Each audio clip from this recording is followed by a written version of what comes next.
Today on Sense Music Media, we are speaking with David Judson Clemmons. David, how are you doing today? Doing great, man. Great to be here.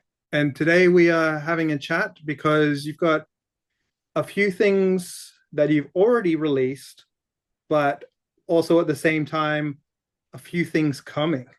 Right, it's like a package deal. We things you'd say I had a little traffic in my releases, kind of, because I was doing stuff kind of under the radar a little bit, like low key, really super indie and stuff. I got my fan base, fan circle, and a couple shops that order the stuff, and then I kind of a couple years ago I ran across Dan. That's our common connection, right? Dan from Discipline PR, and we just locked together like mentally and stuff. And he seemed to be like a real breath of fresh air for people on my level, which is pretty low. and and he wanted to put some energy into it, so we packaged these LPs together.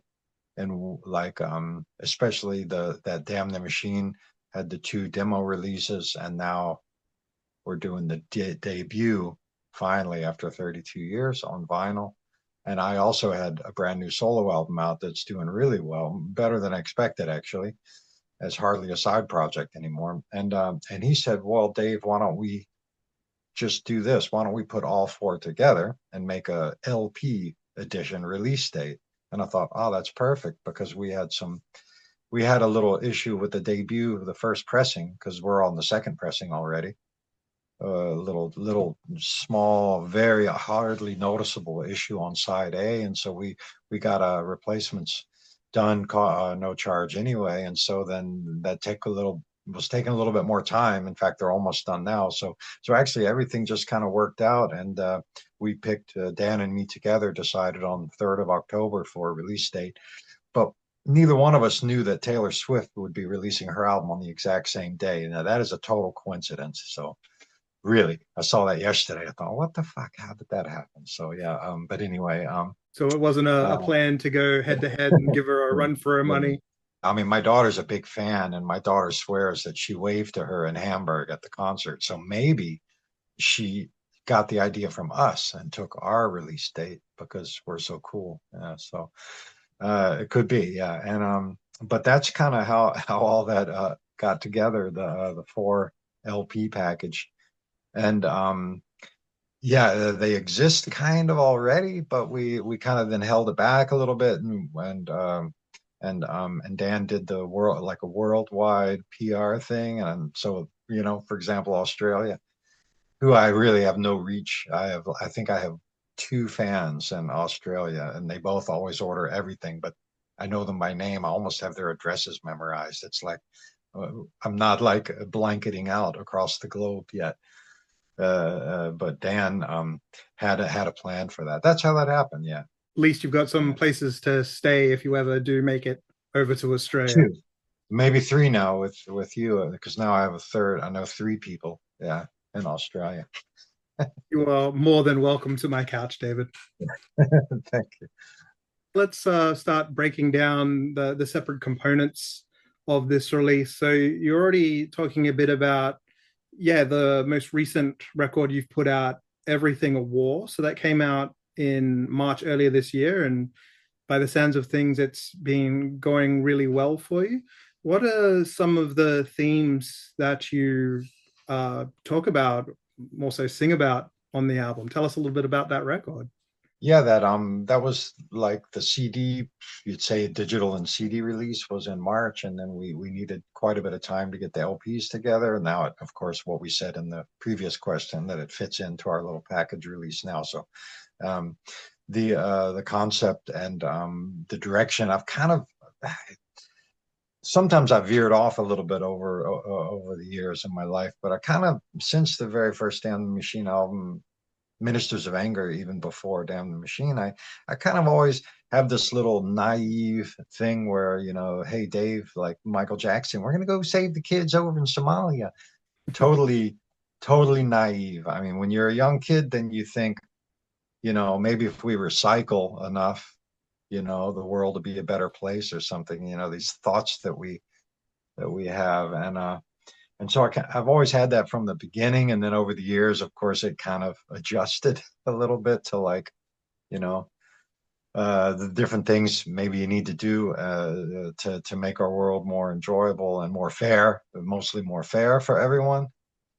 And I've just been kind of holding on to that, you know, and I always think, you know, I'm too small. My voice is too small. I'm just too small to do anything really without that snowball effect. And so I always thought I love music. I love making music. I really do. Almost more than performing. I love the creation process, you know. And I thought, well, word of mouth, you know, if you just keep doing it, keep doing it, keep doing it. And I never gave up. I was a starter when I was 13. I was already in cover bands in the 70s. And that's just everything in the new album. It's just all poured in there. Everything that I ever learned. I mean, there's only 7 actual tracks, but they're some of them are long. One's almost 10 minutes. The Old World Is Gone.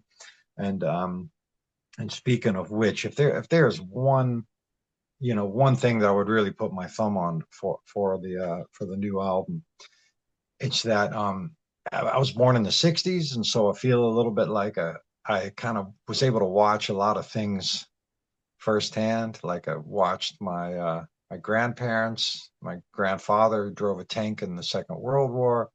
I watched them work a night shift. I stayed at their house. I as the in Virginia, how things were changing and all of that. And through this whole process, through the 70s, through the 80s, through the 90s, through the 2000s, moving to Los Angeles, living through the 80s in LA, just watching all the great things and also the absurd things happening over the decades, you know, that we've shared, you as well, I'm sure. And so then um and what I come to in the end is that the last song on the album, The Old World Is Gone, all the work we have done, the old world is gone. Just like it just feels like everything we learned, all the scientific breakthroughs to the mechanical breakthroughs, the technological, mental, psychological, everything that we've studied, learned about, taught our children in kindergarten, in the schools, how to solve your problems and everything. It's just, it's like it's gone. It's like it's not there.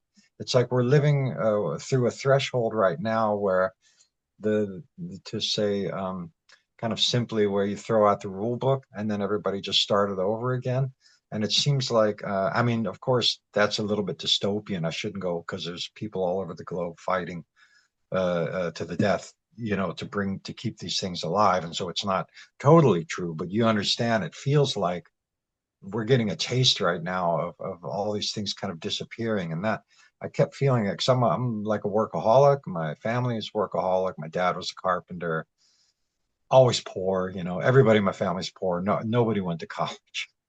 I mean, everybody's just had to learn by doing everything on their own. And it's like, and there's a value in that. There's a noble value to working, to farming, to building, fixing, repairing, and not just buying new shit and just throwing it away and expecting the world to be green, but we drive our SUV to the organic store or whatever. It's like I'm watching all that stuff disappear, and as negative as I might get from time to time, or say as dark, and maybe not negative, but I always try to keep in my writing the hope alive because my main goal is inspiration. Definitely, my main goal is not to make money. I've always made money doing other things other than my music. So kind of like my music is there and my other stuff kind of supports it that I don't have to adjust my style, right? That I can stay on track, and I do that by being able to, if I need to, fund my own project. And in doing that for 32 years, now finally the projects are funding themselves. But that's definitely something that just kind of recently happened over the last 3 years. So, yeah, um, inspiration through, yeah, reality provoking thought. And yeah, since the first album, that's what the goal was. So I hope that's some kind of an answer. I mean, yeah. Believe it But or not, that was I was trying to keep that short. Yeah, I'm not very good at that. but no, definitely a lot of answer there. But touching on so many different points. I mean, yeah, the state of the world, as you said, like it's war all the time. we we're Yeah, constantly trying to improve and make things better, but we as human beings collectively just seem to keep falling back into the same traps. yeah, And drawing those parallels as well, like of these things that are obviously happening on this grand scale of global impact, just down to I likewise I try and be conscious of my footprint, and try and recycle everything that I can. I'm like obsessed with checking the labels on everything that I use, the packaging, to make sure that I'm putting it in the correct bins in the correct yeah, manner. And then, but you're absolutely right. Then I'll just be like, well, today I feel like a burger, and I'll just jump in my car and drive a couple blocks, and this just kind of like yeah. you're facing me to force some of my very own hypocrisies. I mean, the culture was given to us. We didn't kind of didn't develop it on its own, but yeah, and when things get really bad, always people around me that maybe all of a sudden somebody's really falling down, then I always have this little kind of quote concept that I always fall back at on. It's like, okay, well, we're ants. Just think we're ants, just doing our thing, and we're not one ant is not, it shouldn't feel guilty because these ants are doing this or that. It's like we're doing our thing and we do what we can and we're part of nature just like everything else. And because if you start feeling too guilty, right, and too down, then you fall and then you're not worth anything to yourself or to anybody else anyway. So yeah, even if things are dark, you still have to try to keep the positive outlook. Yeah, but yeah, on our hand, I moved over here. I was a car freak in the United States, everywhere, living in Los Angeles like that. I don't know if you ever saw that. There's a movie called L.A. Story. It's Steve Martin. I don't know. It's one of my favorite actors, right? I think And they have I a think I joke have in seen it, but it's been many years. I'll add it to the list and yeah, revisit it.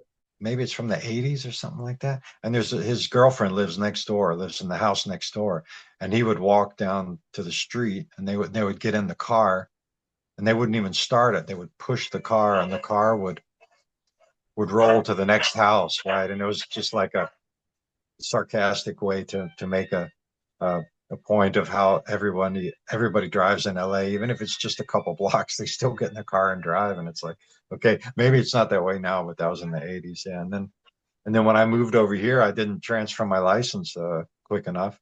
So I couldn't drive in Germany. And then after like 15 years, I lost my American license because I wasn't willing to fly over just to renew it. And so I've been actually 25 years carless over here. So we have a family with 5 kids, um, my wife and me. So we're 7 head family, and we did it here in the village without a car. So, but I tell you, it's aggravating sometimes. In the winter, the kids ride the bike the whole time to school, right through the snow and ice and everything.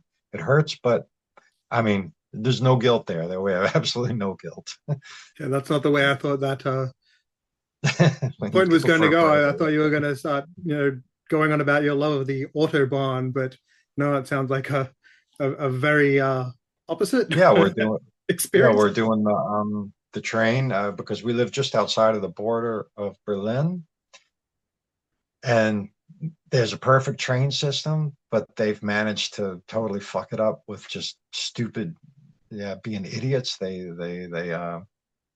every weekend, then they have these stupid bus replacement service and all this bullshit because nobody knows what they're working on for 10 years. They've been working on the same like little piece of track, and everyone thinks they're just fucking with everybody, and I think they are actually.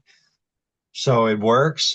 It works, but it's like sometimes, I mean, people are just hitting the trains and stuff, and it's like they're too full to get in and stuff. But yeah, man, we still managed it. And where we live, I'm a guitar teacher. I don't know if I've told you that part, if you read that, but I started like 5 years ago teaching guitar full time for music school. Mhm. And so I walked to different schools and ride my bike and over to different schools. And so I've dropped the whole kind of uh, working for the man thing, it's totally great. And so I can really work real close to home. I'm very lucky, actually. It's not always possible for other people. I know that. Sounds like a winning combination. Working, as you say, close to home, but also working with something that you love and being able to share that passion with other people. It's freaking great. And most of my students are school kid age, right? And super energy and just all motivated. And yeah, I never, when I was younger, I always thought that's another world. I would never do something like that. It's not rock and roll, I'm rock and roll, man. Rock and roll, So party, and never have anything to do with anything like playing at a kindergarten or something, like that's all just not cool. And then yeah, and then at some point you realize actually that's like the really cool. That's really cool stuff. That's where it's really good to focus, Great energy, people coming up and all of that time drunk at the bar is like just wasting away. Had some good times, but those are over. Yeah, those days are over. Now, I know you're definitely, yeah, no slouch on the guitar yourself, but I have to wonder for your students' final exams, do you make them go against the final boss and put them in a duel against Chris Poland? Yeah, I only have a couple students that can really, really play, right? Most of them are they've been playing for 3 years or something, so we're working on like yeah, like playing the Godfather, and like that's like already the limit. And and then I have two students that have played really good, yeah. But Chris Poland is way above me and I guess above everybody. I mean, he's my I don't know. He's definitely my favorite guitarist. When you hear him, you just one note, and that's incredible. Really, you only need to hear one note, and you know it's him. I mean, how cool is that? What a style! Yeah. And so that then works as a good segue to get back somewhat on track Yeah, to the packages. So yeah, the next three records are all Damn the Machine, which not so coincidentally is the band that you had with Chris Poland. I was in a band, yeah, with Ross Robinson, producer, Dave McLean, Wow.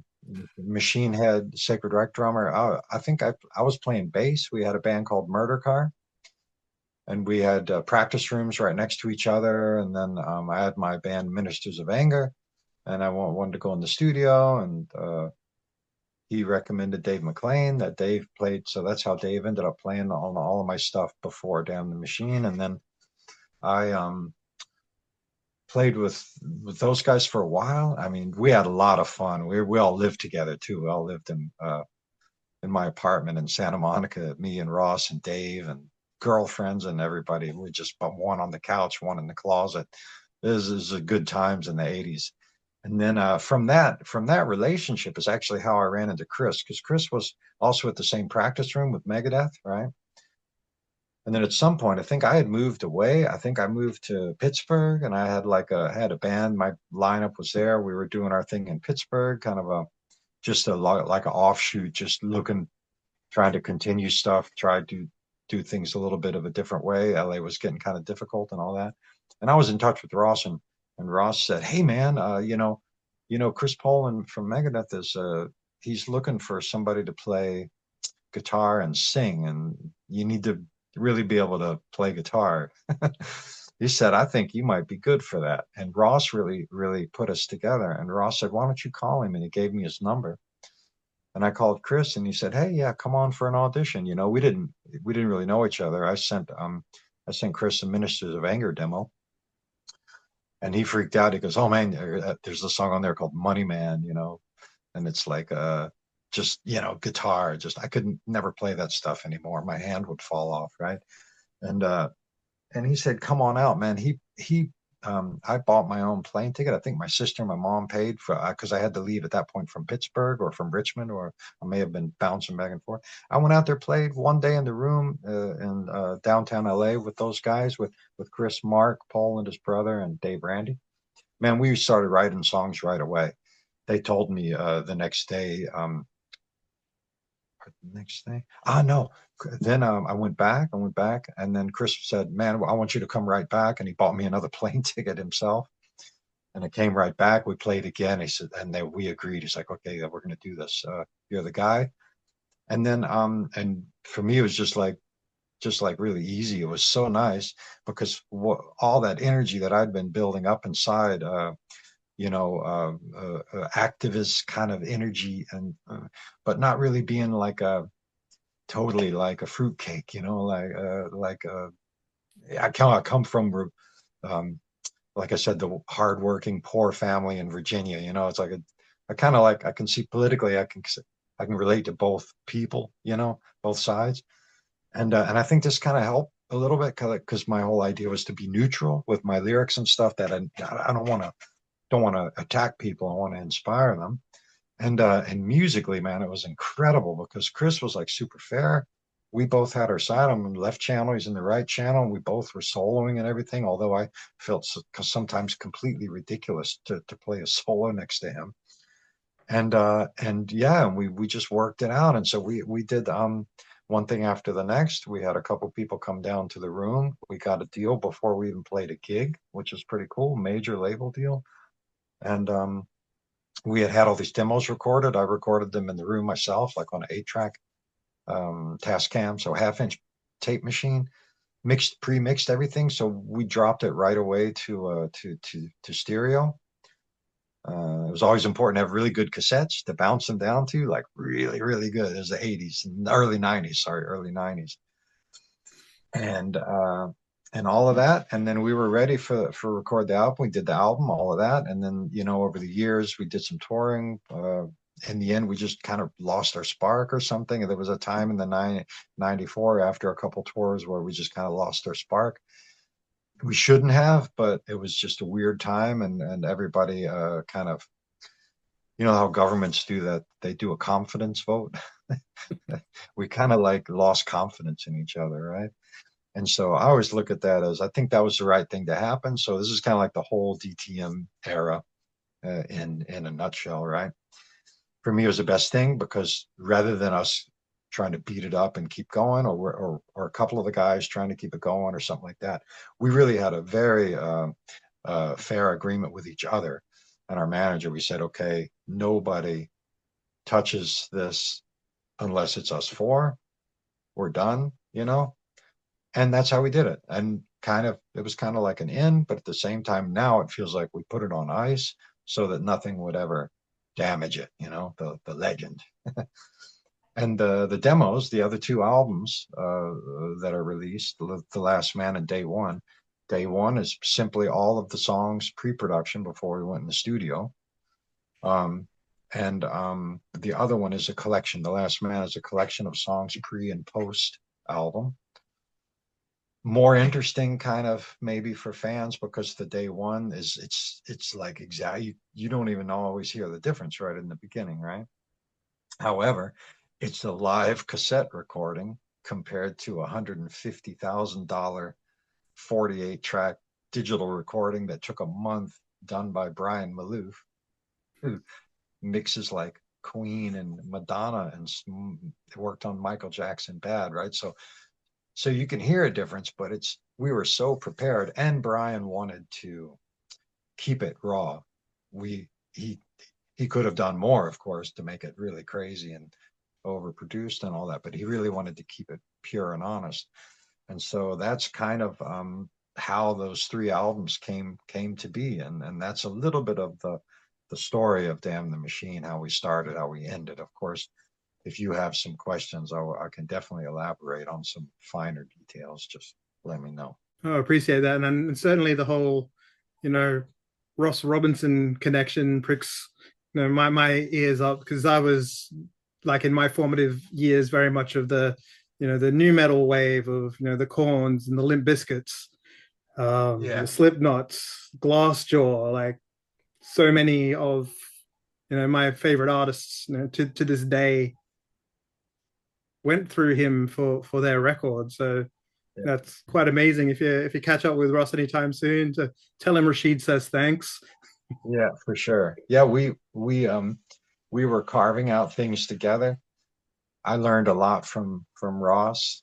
I don't know if he learned anything from me, but we spent a good amount of years together, like tight, roller skating, going to the beach, man, doing the rings, yeah, doing stupid shit, definitely eating a lot, going out to eat a lot, spending a lot of money, listening to Styx, Grand Illusion, and Bjork, and a lot of time making music. And we lived together for many years in multiple places. We lived in one, two, three different places together over many years of time. So from the late 80s into the 90s, into the mid 90s.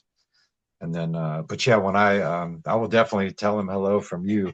And then, but when I moved to Germany, I kind of one after the next, I just, my connection to California and a lot of my friends there, unfortunately, you know how it goes. It's a long way. You try. I flew back and forth and met him a couple times, went down to his place and all that. But um, at the moment, I got my whole circle of people here in Germany, so I don't have much contact with those guys. But we run across each other, you say digitally, right? From time Uh, to time. I saw Dave McLean in Berlin. I saw Machine Head when he was still playing the Machine Head. He rang me up and invited me down, and so I came down to watch the show and met up with him afterwards. That was great. Fuck, what a energy explosion that was. Robbie Machine Flynn and the Head. boys. And so yeah, it's oh yeah, the small world that we have created. As I say, we're all little ants all running around doing our own things, but we do have this Yeah. thing called the internet that can instantaneously connect us over the whole world to the other side of the globe, which is pretty amazing. And then to sort of shoehorn a segue back in there, on your latest record, again, Everything a War, you have a track on that called Songs in the Key of You, and it says it features Damn the Machine. You know what that is? And I wondered if anybody would ever comment about that. Here you go. That's a meta upload thing on the song. It's there's nobody from Damn the Machine on any of my songs. What that is that's when you upload the digital media to the portal for worldwide release, then it's helpful to put in other bands that you're in, right? Or were in, and my label digital partner says you have to put all of your other bands there, right? So we did that. And now when it comes up, you see that on all of my songs, right? And so it's just, yeah, it's just it shouldn't say featuring, it should say if you like those bands, you might be interested in this because it's the same guy. There should be another wording for that.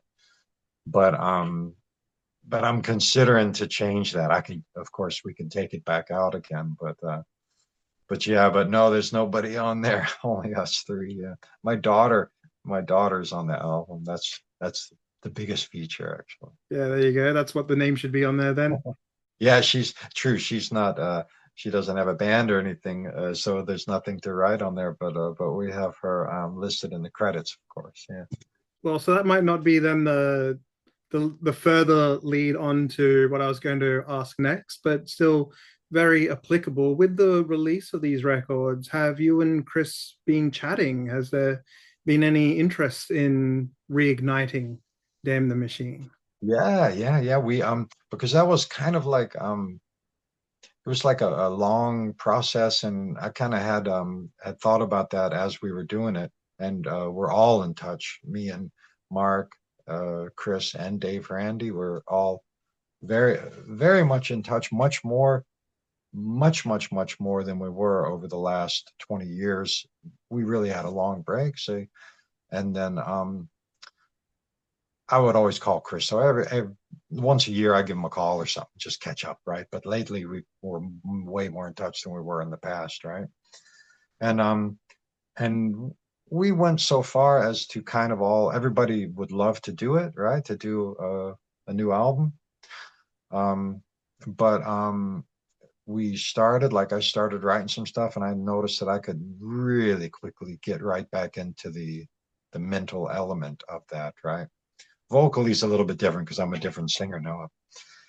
I was not a singer then. Actually, I was trying. I was really trying. I really wanted to be one. But now I've learned about my voice and where the good parts of it are and all of that. And so I don't sing like that anymore. And I can't. I think I can't really sing like I did in the 90s in Damn the Machine anymore. And so the music would be different. But I actually already came up with more than 10 very solid song structures. And we haven't really shared much. Me and Mark Poland shared a little bit, and he played some ideas on a few things. So we did that far digitally, sending back and forth. And Chris has agreed. He's very willing to play. Um, However, for me, I keep falling back on the same thing. I feel like I want to do it in the room together. I don't want to start with the whole digital thing because so much emotion is lost in that process.